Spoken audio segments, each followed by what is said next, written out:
ప్రస్తుతం మనతో పాటు కాంగ్రెస్ క్యాండిడేట్ నవీన్ యాదవ్ గల మామయ్య ఉన్నారు. ఒకసారి మాట్లాడదాం. ఏం చెప్తారు సార్? ఎట్లా అనిపిస్తుంది సార్ మీకు? 4-2 అయిపోయింది. 9,000 మెజార్టీ, 9,601 మెజార్టీలో ఉన్నాము. ఎట్లా అనిపిస్తుంది సార్ మీకు? చాలా మార్పు అని చెప్పేసి అనుకోవచ్చా? మార్పు అనుకోవచ్చు. నవీన్ యాదవ్ పైన చాలా వరకు విమర్శలు వచ్చినాయి. దాని గురించి ఏం చెప్తారు? నవీన్ యాదవ్ చాలా అమ్మాయి కూడా ప్రతి ఓటర్ దగ్గర తిరిగి ఇది చేసడం మూలన నవీన్ యాదవ్ గెలుపు ఖాయమే. ప్రతి ఓటర్లో అందుబాటులో ఉంటాడు. జూబ్లీ హిల్స్ కాన్స్టిట్యున్సీలో మొత్తం నవీన్ యాదవ్కు తెలియని వాళ్ళు ఉండరు. ఎట్లా అనిపిస్తుంది సార్ మీకు? ఇప్పుడు కాంగ్రెస్ అయితే లీడ్లో కనిపిస్తుంది ప్రతి క్షణము. ఏ విధంగా అనిపిస్తుంది మీకు? ప్రతి రౌండ్లో మేమే ముందు అంజలో ఉంటాం. ఎంత మెజారిటీ వచ్చే అవకాశం లేదు? 20,000 మెజార్టీ రావడానికి. ఇప్పుడే 9,000 ఉంది. 4వ రౌండ్ దాదాపు పెరుగుతూ ఇక రౌండ్ పెరుగుతూ పోతే ఎంత అవుతుందో 50,000 వరకు రావచ్చు అని మేము అనుకుంటున్నాం. ఎమ్మెల్యే అవకాశాలు ఉన్నాయని చెప్పేసి అంటారా? తప్పకుండా అవుతుంది. 100 ఇక ఎమ్మెల్యే కాకుండా ఎందుకు ఆలోచిస్తారు మీరు? రావడానికి ఎందుకు అనుకుంటున్నారు మీరు? ఫీల్ అవ్వేదేంటి? ఎమ్మెల్యేగా నేను అనడానికి సిద్ధంగా ఉన్నాడు. నేను ఎమ్మెల్యే అనడానికి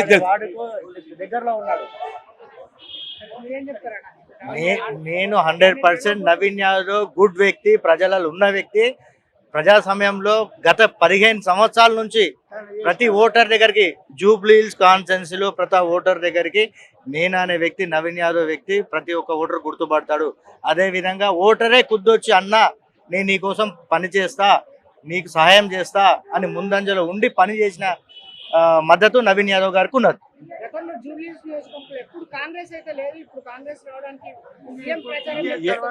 పీజీఆర్ లాంటి వ్యక్తి మరో పీజీఆర్ నవీన్ యాదవ్ లాంటి వ్యక్తి అని ప్రజలే ముందుకు వచ్చి స్వచ్ఛందంగా ఒప్పుకుంటున్నారు.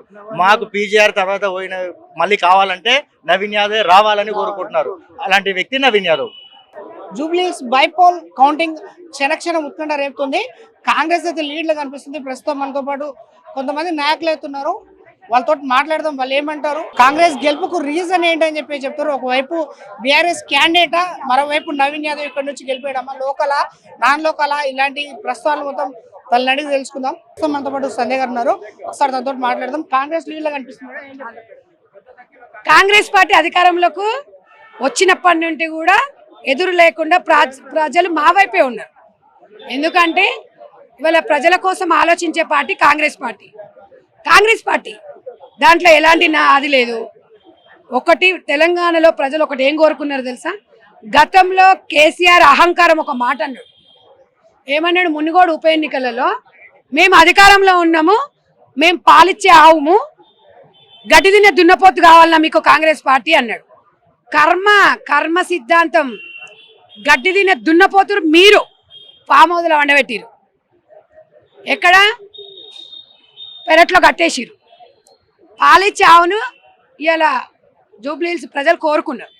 100% బ్యాలెట్ అప్పటి నుంచి కాంగ్రెస్ ఆధిక్యతలో ఉంది. మంచి మెజార్టీ వస్తుంది. నవీన్ తమ్ముని ఓన్ చేసుకున్నారు. ఆ అభివృద్ధి పథంలో జూబ్లీ హిల్స్ నడుస్తుంది. జూబ్లీ హిల్స్ ప్రజల సెంటిమెంట్కి తావు ఇవ్వాల. ఎవరైతే ఓడిపోయిన వ్యక్తి, వాళ్ళని నమ్ముకొని ఉన్న వ్యక్తి అని వాళ్ళ కుటుంబ సభ్యునిగా భావించి ఓటేసిరు.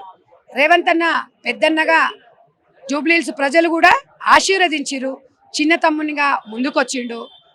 నిజంగా కూడా చాలా సంతోషం అనిపిస్తుంది. ప్రజలు చాలా తెలివైన వాళ్ళు. ప్రజాస్వామ్యంలో తీర్పుని గౌరవించాలి.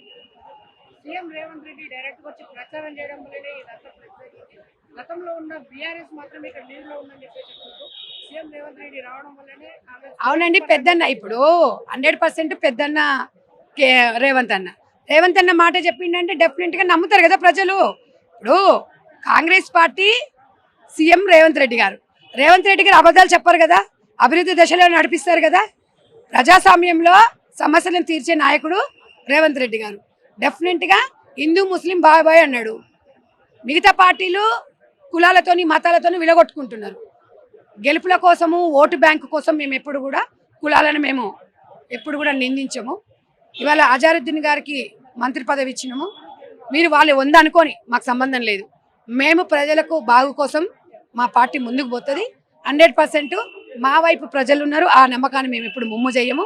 ప్రజాస్వామ్యంలో గెలుపు ఓటము సహజము. ఎప్పుడైతే ఓడిపోయినప్పుడు ప్రజలకు అందుబాటులో ఉండటమే లీడర్. ఓడిపోయినప్పుడు పామోదులో వండుకున్న తోని గురించి ఎవడు ఆలోచించడు. తగుదునమ్మా అంటానే హరీష్ రావు, కేటీ రామారావు రాగానే ఎవడు నమ్మడు ప్రజలు.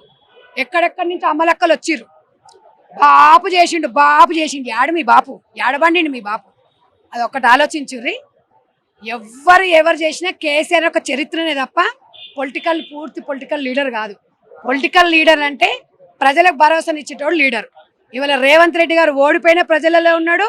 ఒక్కొక్క మెట్టు ఎక్కుకుంటూ వచ్చిండు, ఇండిపెండెంట్గా ఎదుక్కుంటూ వచ్చిండు. ఒక ఎమ్మెల్సీగా ఇండిపెండెంట్గా గెలిచిన నాయకుడు. నల్లమ్మ అడవులకి వెళ్ళొచ్చు, పాలమూరు బిడ్డ, అన్ని తెలిసినోడు, జనం బాటలో ఉన్నాడు, జనం ఆశీర్వదించిండు. 100% జనానికి పెద్ద బిడ్డగా రేవంత్ అన్న పనిచేస్తుంది. కాంగ్రెస్ రిగ్గింగ్ చేసింది, 3 గంటల నుంచి దొంగ ఓట్లు వేయించింది. అవన్నీ పిచ్చి మాటలు మేము నమ్మము. అలాంటి వాళ్ళకి మేము సమాధానం కూడా ఇయ్యదలుచుకోలేదు. రెగ్గింగ్ అస్సలు దానికి తావు లేదు. నేను ఒక్కడే చెప్పదలుచుకున్నా, ఓడిపోయేటప్పుడు ఆరిపోయే దీపానికి వెలుగెక్కడ ఆమె వచ్చి ఏదో మాట్లాడినంత మాత్రాన ఎవడు నమ్మేటోడు లేడు. అంత కర్మ మాకు లేదు. ఓటు చోరీ చేసేది బీజేపీ పార్టీ, వాళ్ళకి తోడు వీళ్ళు దొంగలు.